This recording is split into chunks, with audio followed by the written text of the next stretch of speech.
Bien, arreglado. Entre discos de falla he encontrado el disco que debía presentar. Y debía hacerlo, desde luego, por razones artísticas, por razones gráficas, además de musicales. Esta, la de su primer disco, I Stand Alone, es quizá una de las portadas gráficamente más importantes, más destacables, más hermosas de la historia del disco.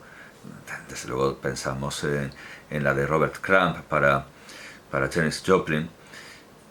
Como tal aparece en uno de estos volúmenes de Taschen, creo que era de Taschen, de las portadas o de las mejores portadas, 1000 portadas de discos que ahora mismo no tengo a mano, pero bueno, tengo el disco, que es lo más importante. Y seguramente tengo más datos sobre el disco que las que ofrece el libro, que bueno, muchas veces son colecciones, porque no recuerdo que hubiera tantos autores implicados como...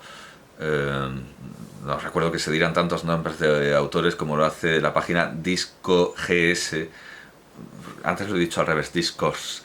Es al revés, es Disco GS, Disco GS. Bueno, pues estos son los muchos autores de la portada que tiene, perdón, de la portada y de la contraportada, que bueno, tiene además estos, bien, dicho queda.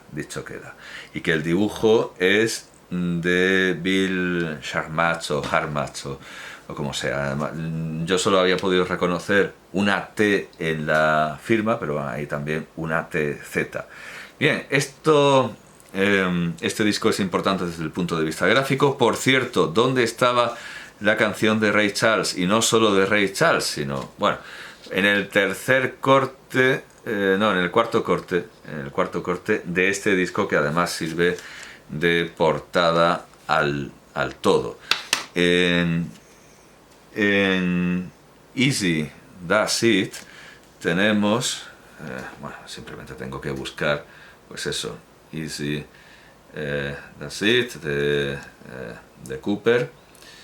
Bueno, tenemos muchísimas versiones de canciones clásicas, del blues, del jazz, de grupos de Nashville. El tercer corte, pero sin embargo aquí aparece como cuarto. Pero bueno, en fin. El tercer corte se supone de la cara A, de la primera cara del disco de vinilo, es I Got a Woman I've Got a Woman de Ray Charles. Vamos a ver un segundo, a ver quién. Bueno, es la versión de Ray Charles, pero en realidad, bueno, la autoría está compartida con Renald Richard, y aquí se dice que en realidad es una versión. Vamos a ver. La canción no tiene una melodía original, se construye sobre It Must Be Jesus, que es, bueno, entiendo, pues una canción... sí, con autoría de Southern Tones. De acuerdo, o sea, es una canción con una historia muy larga, pero una canción que a mí me pareció que destacaba por encima de lo que puede hacer Al Cooper, que sin embargo puede hacer muchísimo, aunque quizá no tiene tanto talento melódico como tímbrico y, bueno, y virtuosístico. Aún así es un creador muy imaginativo, muy destacable, y en absoluto merece estar en un segundo plano de Bob Dylan, o en un segundo plano de los Rolling Stones. Merece que se lo escuche en solitario, merece realmente esta atención.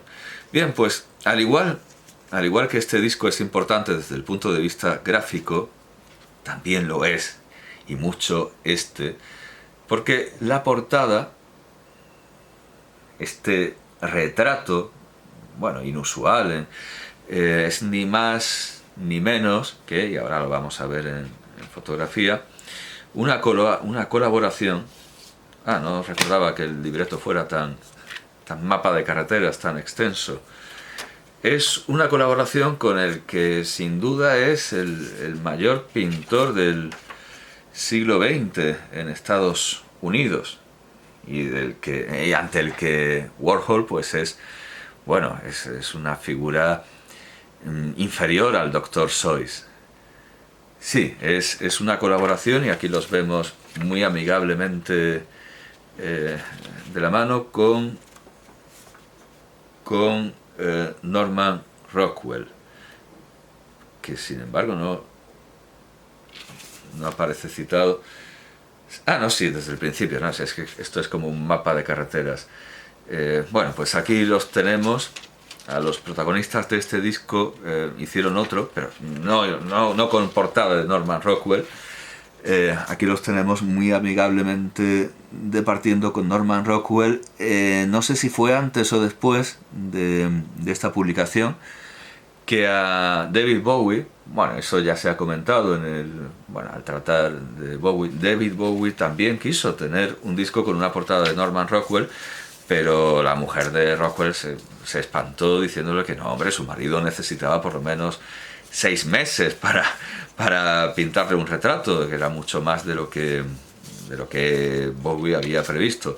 Así que Bowie se quedó por imprevisión sin retrato de Norman Rockwell y sin embargo Al Kooper, aquí tenemos para ver la fidelidad al original.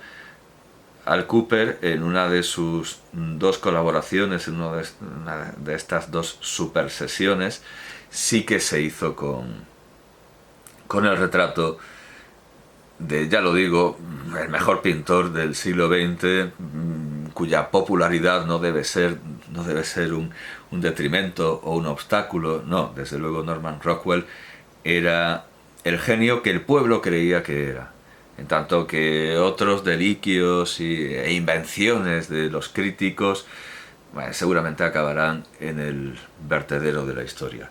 Ya digo que no es su única colaboración, pero las aventuras en vivo de Mike Bloomfield y Al Kooper se convierte en uno de estos discos doblemente icónicos, no solo por su calidad musical, sino por lo simbólico, por la idea de obra de arte total, de obra de arte perfecta, porque envuelve lo gráfico. Al Kooper sigue vivo, sigue dando entrevistas, sigue instruyendo, enseñando y sigue también produciendo, porque también, al margen de gran colaborador en obras ajenas y de gran recreador de obras ajenas, como hace no solo con Ray Charles, sino con otros muchos autores en este disco, que otra vez estoy enseñando al revés, Al Kooper también es un descubridor, instructor, animador, una gran dínamo, un gran motor de la música, desde no solo delante de los focos, sino también detrás. Bueno, no sé si los focos están delante, no solo debajo de los focos, sino detrás de las cámaras, en el estudio. ¿A dónde quiero llegar? Que a pesar de ser un judío neoyorquino de ideas, digamos, liberales, fue el gran impulsor y el productor de un grupo que hace gala de las banderas de la Confederación, de ser unos rednecks, pero que son unos músicos estupendos. Y es fundamentalmente gracias a Al Kooper que conocemos a Lynyrd Skynyrd, y como ellos, pues otros muchos, otros tantos músicos posteriores a él o coetáneos han recibido un impulso y han llegado a nuestra atención. Así que no debemos esconder a Al Kooper debajo del celemín, no debemos concederle un papel de actor secundario, ni muchísimo menos. El papel de Al Kooper en la música es tan primario como sentían aquellos que colaboraban con él y veían que se convertía en una especie de Orson Welles que lo quería dirigir todo, de manera natural, no de una manera soberbia, ¿no? Su mente estaba configurada así. Quizá no es un nombre que suene a todo el mundo, quizá no es un nombre tan popular como aquellos que he ido presentando a lo largo de estos últimos días, pero sin duda alguna tiene derecho a estar en pie de igualdad con ellos. No es solo un colaborador necesario, que muchas veces sí lo es, sino que es un creador absolutamente memorable.